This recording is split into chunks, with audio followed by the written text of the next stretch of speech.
মুবারক মাস, এই বছরকার দিন যখন এসেছে, এই বছরকার দিন আসার পরে পাশের বাড়িতে যখন নতুন পোশাক নিয়ে এসেছে ঈদের দুদিন আগে, আপনার আমার মতো ছেলেগুলা আমরা যখন ছোট ছিলাম আমাদের মাকে গিয়ে বলেছিলাম, মা গো মা, ওই বাড়িতে নতুন পোশাক কিনে এনে দিয়েছে গো মা, আমার আব্বাকে আমাকে নতুন পোশাক দিবে না। মা জননীর কাছে এইভাবে কান্না করেছি, মা হাত বুলিয়ে বুলিয়ে বলে, বেটা রে তোর আব্বা যাবে হাতে টাকা নাই রে বেটা, যখন তুমি আমি বাড়ির বাইরে বেরিয়ে গেছি স্বামীকে টাকা দিয়ে বলে, স্বামী গো ওই দেখেন আমার বেটাটার মুখের দিকে তাকান গো, আমার বেটাটা এই বছর কার দিন আমার বেটা একটা পোশাক নাই, আমার বেটাটাকে ধার করে হলেও আমার বেটাকে একটা সুন্দর পোশাক এনে দাও। আর তুমি যুবক, আর তুমি নওজোয়ান, তুমি টাকা ইনকাম করো রে ভাই, তোমার বিবির কোনো আগে পাঠিয়ে দাও, বিদেশ থেকে তুমি তোমার বিবির অ্যাকাউন্টে টাকাটা পাঠিয়ে দিলা, তোমার বিবি বাজারে চলে গেল, নিজের জন্য কত সুন্দর সুন্দর পোশাক নিল, নিজের বেটার জন্য বিটির জন্য পোশাক নিয়ে বাড়িতে নিয়ে গিয়ে তোমাকে ভিডিও কল করে দেখাই, দেখো গো স্বামী আমি এই নাইটিটা নিয়েছি, দেখো গো স্বামী আমি এই শাড়িখানা নিয়েছি, পাশের বাড়ির মানুষকে ডেকে দেখাই আমি এই বাজার ঘোরা করেছি, কিন্তু তোমার জনম দুঃখিনী মা, এই দেখো সাদা দাড়িওয়ালা মানুষগুলো এখানে বসে আছে, এই বৃদ্ধ বাবজি গুলা তোমাকে না দেওয়ার কারণে তার কলিজা ফেটেছে গো, তোমাকে না দিতে পারার কারণে তার কলিজা ফেটেছে, কিন্তু তুমি যুবক ছেলে, তোমার মার তুমি খবর নিলা না, মা জননী বাড়ির একটা কোণাতে বসে টুক টুক টুক টুক টুক টুক টুক টুক করে তাকাই, আরে বেটা রে 9 মাস 9.5 মাস তোকে আমি পেটে ধরেছিলাম রে বেটা, বেটা রে আমি তোর মা, ওরে বেটা তুই একটা আমার খবর নিলি না, আমি মা জননীর একটা নতুন পোশাক আছে কিনা, আমি মা জননীর একটা নতুন শাড়ি আছে কিনা, তোর আব্বার পরনে একটা নতুন লুঙ্গি আছে কিনা তুই খবর নিলি না। এ বাবাজি এমনও বেটা দুনিয়াতে আছে গো, এমনও বেটা দুনিয়াতে আছে আব্বাকে আব্বা বলে ডাকে না, মাকে মা বলে ডাকে না, আছে না নাই গো বাবা? আছে। যুবক রে তোর কপাল পুইড়া গেছে রে ভাই, তোর কপাল পুইড়া গেছে, আজকের দিনে রাত্রি বেলায় যা মাকে মা বলে ডাক দে রে যুবক, তোর মার মতন কষ্ট করা ব্যক্তি দুনিয়াতে আর কেউ নাই রে ভাই, তোমার মা জননী যে কত কষ্ট করেছে, তোমার আব্বা জান কত কষ্ট করেছে আমি দেখেছি মা, আমার বাবা মাথায় গামছা বেঁধে পরের বাড়িতে বাড়িতে কাজ করে করে বাবা কাজ করে আমাদের মুখে খাবার তুলে দিয়েছে, তোমার বাবা মাথায় গামছা বেঁধে পরের জমিতে মুনিশ দিয়ে তোমার মুখে খাবার তুলে দিয়েছে রে যুবক ভাইয়েরা, আজকে তোমার বৃদ্ধ বাবজিটার মুখের কথা তোমার মনে পড়ে না, তোমার মায়ের মুখের কথাটা মনে পড়ে না, যুবক রে তোর কপাল পুইড়া গেছে রে ভাই, মা বাপের বদদুয়া নিয়ে কবরে যাস না রে যুবক, আমি তোমাদের পায়ে হাত দিয়ে বলবো ভাই, তোমার মা যতই অন্যায় করুক না কেন তোমার বিচার করার কোনো আইন নাই রে যুবক, তোমার যে আইন নাই।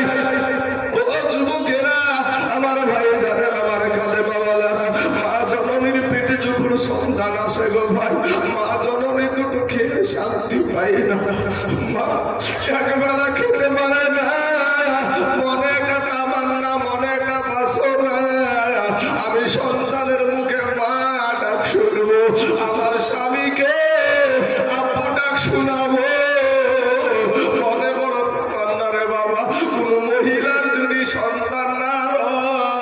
দেখবেন ওই মহিলাটা বাবা কত জায়গায় ছুটাছুটি করে, কত জায়গায় ছুটাছুটি করে, কত ডাক্তারখানায় যায়, কত কবিরাজের কাছে যায়, কত বাবা পীর সাহেবের কাছে যায়, কিন্তু বাবা গো সন্তান যদি আল্লাহ না দেয় কেউ তো দিতে পারবে না। বাবা রে আমার সোনামানি কেনা, ওই মহিলাটার মনে কত আগুন রে বাবা, যে আমার যদি একটা সন্তান থাকতো, আমার যদি বেটা থাকতো, বিটি থাকতো, আমাকে মা বলে ডাকতো, আমার জানখানা জড়িয়ে যেত। যুবক রে, ওরে মুসলমান ভাই, একটা বার দিলখানা নরম করে দে। আমার মা যখন আমাকে পেটে ধরেছে, মা জননী আমার হক হক করতে করতে বাবা গুলি করে ফেলেছে। রাতের বেলায় শুয়ে থাকতে থাকতে অনেক সময় স্বামীর পাশ থেকে উঠে গিয়া বাবা রে দরজা ধরে ধরে দাঁড়িয়ে দাঁড়িয়ে সারা রাত্রি কাটায় দেয়। মা যাতে শুনতে পারে না, এরপর মা জননী সন্তানের ক্ষতি চাই না। আমার নাবির প্রেমে পাগল হইলে, নাবির প্রেমে পাগল হইলে আল্লাহ তাআলা খুশি। নাবির দারুদ পর দিবানিশি, জোরে বলেন একবার সুবহানাল্লাহ। ওরে আমার নাবির প্রেমে পাগল হইলে, নাবির প্রেমে পাগল হইলে আল্লাহ তাআলা খুশি। নাবির দারুদ পর দিবানিশি, আমার নাবির প্রেমে পাগল হইলে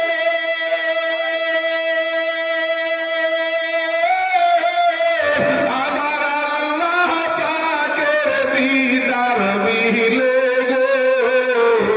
জোরে বলে সুবহানাল্লাহ। ওরে আমার নাবির প্রেমে পাগল হইলে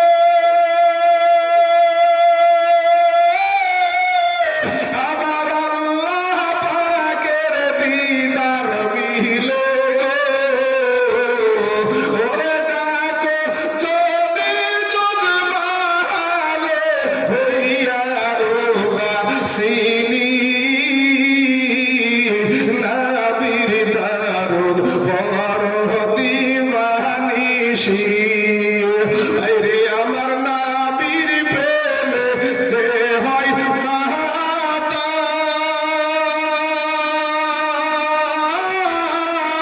তাহার সম্মান রইছি রোকাল গো। প্রমাণ আছে হযরত বিল্লাল, প্রমাণ আছে হযরত বিল্লাল বাঁধেছে প্রেমের রশি। নাবির দারুদ পর দিবানিশি। হে যুবক ভাইয়েরা, আমার নওজোয়ান তরুণেরা, আমি আপনাদেরকে বলবো গো ভাই, আমি তুমি যেই শিক্ষায় শিক্ষিত হচ্ছ আমি তোমাকে বাধা দিব না।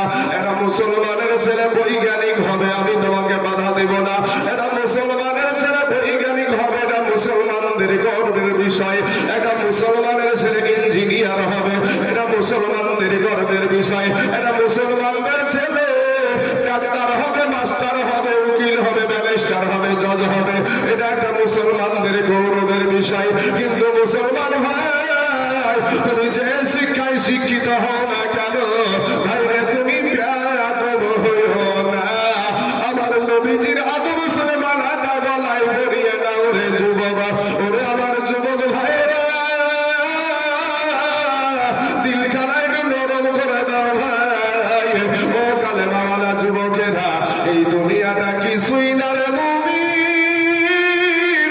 এরা আমার নবীর উম্মতের দল, মাস্তানি করিও না রে ভাই, যৌবনের বাহাদুরি দেখাইও না। কখন জানি আজরাইল এসে তোমাকে পাকড়াও করে নিবে। ওরে যুবক, আমি তোমাদের দুশমন না রে ভাই, আমি তোর কালেমার ভাই। আমি তুই আয়, আমি বক্তা বলে যে কোনো অহংকার করবো এটা না।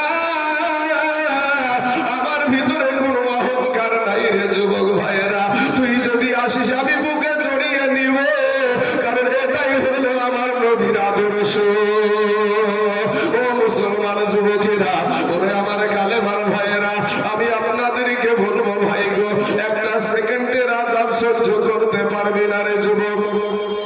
আমার আল্লাহ পাক রব্বুল আলামিন বলে বান্দা রে, আল্লাহ কোরআনে বলেন ইয়া আইয়ুহাল্লাযীনা আমানু হাক্কা তুকাতিহি ওয়া লা তামুতুন্না ইল্লা ওয়া আনতুম মুসলিমুন। আমার আল্লাহ বলছে ও বান্দা রে, হে ঈমানদারেরা, তোমরা মরিও না, মরিও না, কিন্তু আল্লাহ তো বলেছেন যে কুল্লু নাফসিন যায়িকাতুল মাউত, তোমাকে তো মরতেই হবে। ও বাবারা, আমার কালেমাওয়ালা মুসলমানেরা শোনেন গো বাবা, যেহেতু আমার আল্লাহ বলছে মরতে হবে, আর এক জায়গায় বলছে তুমি মরিও না, তবে মরতে তো হবেই। আমার আল্লাহ বলছে বান্দা রে, তুই মর, কিন্তু পাক্কা সাচ্চা ইমানদার মুমিন মুসলমান হয়ে মর, নচেৎ কবরের আযাব সহ্য করতে পারবি না রে বান্দা। ও বান্দা, আমি তোর আল্লাহ।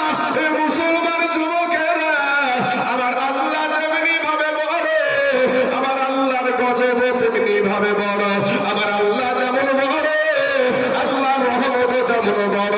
এ মুসলমান ভাই, এ কালেমাওয়ালারা, ও নবীওয়ালারা, শুনে নেন ভাই, আমার আল্লাহ ডাকে দিয়ে বলে বান্দা রে, আমি আল্লাহ তোকে দুর্বল করে সৃষ্টি করেছি রে বান্দা। আল্লাহ কোরআনে বলছেন খুলিকাল ইনসানু দাঈফা। আমার আল্লাহ বলে বান্দা রে, আমি তোকে বড় দুর্বল করে সৃষ্টি করেছি, আর তুই দুর্বল হওয়ার কারণে তোর উপরে আমার মায়াটাও বেশি। জোরে বলেন সুবহানাল্লাহ। দুর্বলের উপরে মায়াটাও বেশি। শুধু আমার আল্লাহর যে মায়া বেশি এরকম না ভাই, আপনারও দুর্বলের উপরে মায়া বেশি। আপনি বলবেন কি করে বুঝান? একটা বাবাজি, আপনার দুইটা সন্তান, একটা দুইটা সন্তান, একটা এক বেটার বয়স হলো 12 বছর, এক বেটার বয়স হলো 4 বছর। তো 4 বছর বেটা আর 12 বছরের বেটার সম্মুখে আপনি একটা নতুন 20,000 টাকা দিয়ে একটা মোবাইল কিনে নিয়ে আসলেন। নিয়ে আসার পরে রাখলেন, 12 বছরের বেটাটা ফেলে দিয়ে ভেঙে ফেললো। বলেন একা থাপ্পড় লাগাবো না লাগাবো না? একা থাপ্পড় লাগিয়ে দেবো যে কত শখ করে আমি মোবাইলটা কিনে নিয়ে আসলাম, নতুন মোবাইল আপনি কিনে নিয়ে আসলাম, ভেঙে ফেললে 2 থাপ্পড় লাগিয়ে দেবো। কিন্তু আর ওই একই দোষ 4 বছরের বাচ্চাটাও একই দোষ করেছে। কিন্তু 4 বছরের বাচ্চাটা বাপ জানতে পারছে একে যদি মারি তাইলে তুই পটল তুলবে। বড় বেটা শক্তি হয়েছে, ওকে এক থাপ্পড় দিয়েছে। ছোট বেটাটা শক্তি হয়নি, দুর্বল। এর কারণে বাপ মনে করছে তো দুর্বল, একে যদি মারি তো শেষ। বাপ কি করে, চোখগুলাকে বড় বড় করে তাকানি। তো 4 বছরের বেটা তখন বুঝতে পারে যে আমার বাপ রেগে গেছে। 4 বছরের ছেলেটা কিন্তু বুঝতে পারে। দেখবেন ওই ছেলের, ছোট ছেলেটার মুখের আকৃতিটা আলাদা হয়ে যায়। বাপ বুঝতে পারে যে আমার বেটার কলিজা ফাটছে, আমার বেটার কলিজা ফাটছে। মারা তো দূরের কথা, সঙ্গে সঙ্গে দেখবেন বুকে তুলি নিয়ে বলে, বেটা তোকে বলিনি, তোর মাকে বলেছি, তোর ভাইকে বলেছি, এই কথা আমরা বলি না, বলি না। তাহলে দুর্বলের উপরে আমাদেরও মায়াটা বেশি। আবার আল্লাহ বলে বান্দা রে, আমি তোকে দুর্বল করে সৃষ্টি করেছি রে বান্দা। ওরে বান্দা, তাই তোর উপরে আমার মায়াটা বেশি, তোর উপরে আমার দরদটা বেশি রে বান্দা।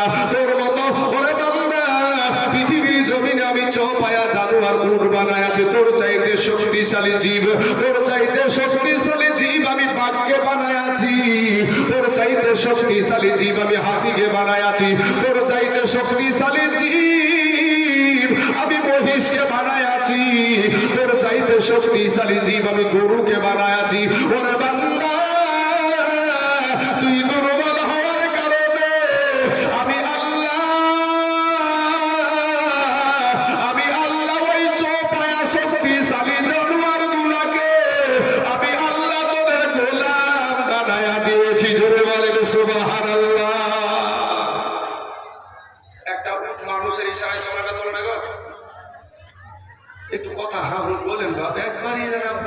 কি ই করে বসে আছে, রাগটা গাছে নাকি আমার উপর আপনাদের?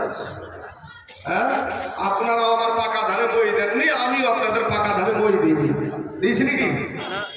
তাহলে বাবা একটু হ্যাঁ হুঁ করলে বক্তা ভাববে যে না মানুষ খুশি আছে, বক্তাদের বলতে ভালো লাগে, বুঝলেন না? আর যদি বাবা আজ পাথর বা পাথর জমাই বরফ জমার মতন ধরে জমিয়ে যান, তাইলে বক্তা ভাববে কি রে ভাবলে বিষয়টা কি রে। হ্যাঁ বাবা যে আমার সোনা বালিকার, তাহলে একটা হাতি মানুষের ইশারায় চলে, একটা বাঘ মানুষের ইশারায় চলে, সার্কাসে বাঘ আসে না? হ্যাঁ, বাঘ আসে, হাতি আসে, একটা উট মানুষের ইশারায় চলে, একটা মহিষ মানুষের ইশারায় চলে চলে ভাই। তাহলে আমার আল্লাহ বলছে বান্দারে ওই চোপায়া জানোয়ার গুলাকে আমি তোদের গোলাম বানিয়ে দিয়েছি। আল্লাহ পাক কত দয়ালু, কত আমাদের আল্লাহ দয়া করে আমাদের প্রতি। আমার আল্লাহ ডাক দিয়ে বলে বান্দারে আমি আল্লাহ আসমান বানায় আছি, আমার বলি নাই রে বান্দা, আমি জমিন বানায় আছি, আমার বলি নাই রে বান্দা, আমি সূর্য বানায় আছি, আমার বলি নাই রে বান্দা, আমি পাহাড় বানায় আছি, আমার বলি নাই রে বান্দা। ওরে বান্দা তুই হলি আমার, জোরে জোরে বলেন না সুবহানাল্লাহ।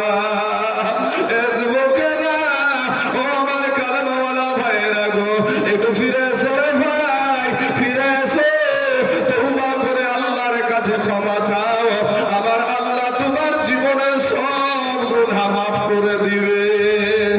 যুবক রে, গুনাহ নিয়ে কবরে যাও না রে ভাইজান, ওই কবরে তো কঠিন জায়গা রে যুবক, কার কোন মুহূর্তে মরণের গাড়ি আসবে কেউ জানে না রে বাবা, কে যে কখন আপনার দুনিয়া থেকে বিদায় নিবে, কার কখন জানাজা হবে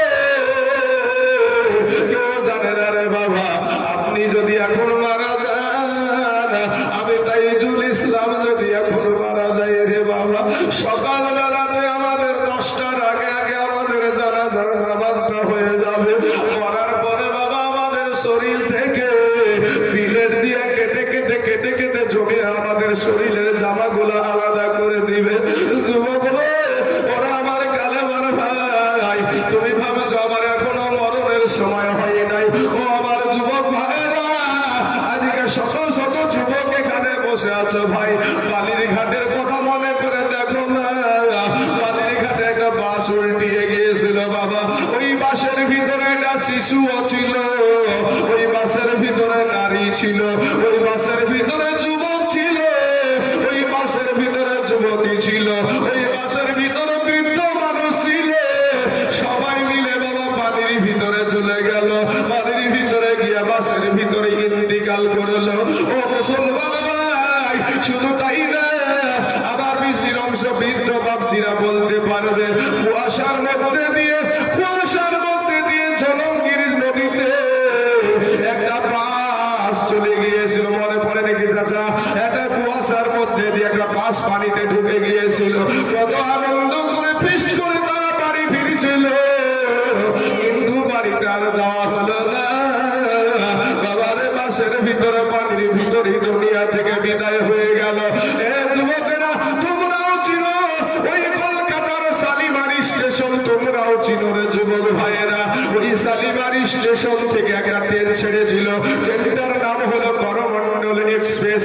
ওই করমণ্ডল এক্সপ্রেসটা উড়িষ্যার বালেশ্বর নামে যায় একটা জায়গায় গিয়ে 3টা ট্রেন বাবা একসঙ্গে অ্যাক্সিডেন্ট করেছিল। ট্রেনের ভিতরে হাসি হয়, ট্রেনের ভিতরে গান বাজনা হয়, ট্রেনের ভিতরে বাবা ঘুমানো হয়।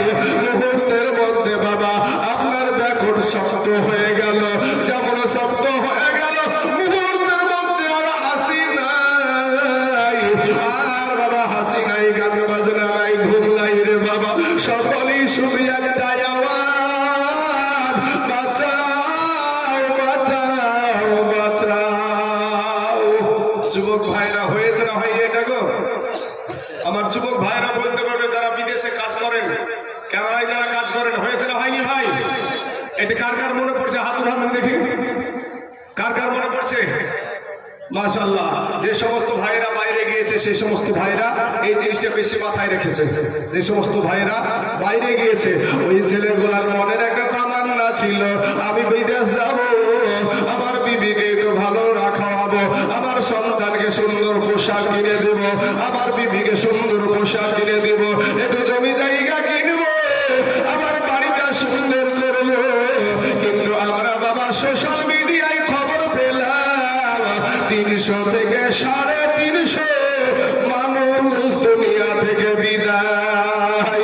আমি বলবো ভাই গো, কার কখন কোন মুহূর্তে মরণের গাড়ি আসবে রে বাবা, কেউ তো আমরা জানি না, কেউ তো আমরা দেখি নাই, কার পিছনে আজরাইল এসে দাঁড়িয়ে আছে কেউ তো আমরা দেখবো না। আমি বলবো ভাই, ওই কবরের দিকে একটু স্মরণ করে দেখেন তো, কার জানি আজ মা নাই গো, কার জানি আজ আব্বা নাই। দুনিয়ার জমিনে যে আব্বা এত প্রিয় ছিল, দুনিয়ার জমিনে যে মা জননী এত প্রিয় ছিল, যে মা 10 মাস পেটে ধরেছিল। যুবক ভাইয়েরা রে আমার, তোমাদের পায়ে হাত দিয়া বলি রে ভাই, তোমাদের মা বাবাকে কষ্ট দিও না রে বাবা, তোমার মা বাবাকে আঘাত দিও না রে বাবা, তোমার মা বাবাকে তুমি কষ্ট দিও না। যার দুনিয়ার জমিনে মা নাই, সেই জানে মা হারানোর কি ব্যথা।